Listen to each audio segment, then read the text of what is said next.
నేను అది పెరుగన్నం చేసుకొచ్చిన. ఇవి మా డాడీ చేసిన అన్ని ఐటమ్స్.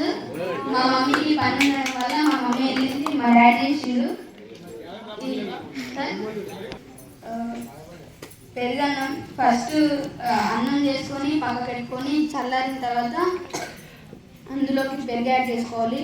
అంతకుముందుకే మనం మీరు శనగపప్పు ఇవన్నీ నూనెలో బాగా వేయించుకొని అందులో కలిపి తర్వాత పెరుగు యాడ్ చేసుకొని మొత్తం కలుపుకోవాలి. మనకు టేస్టీ పెరుగన్నం రెడీ అయింది. ఇది మాత్రం అంటే ఇప్పుడు మనం తింటలేము, చాలా మంది తినరు కానీ కొనుక్కొచ్చినది తింటారు. కానీ ఇది కూడా మా డాడీ చేసింది సార్. ఇది తినడం వల్ల మనం స్ట్రాంగ్గా ఉంటాం.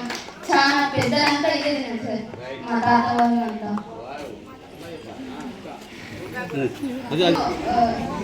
పల్లి, జీలకర్ర, ఆవాలు, శనగపప్పు, కరివేపాకు వేసుకొని కాల్చుకున్న తర్వాత అందులో రైస్ వేసుకున్న తర్వాత లైట్గా పసుపు వేసుకొని కలపాలి.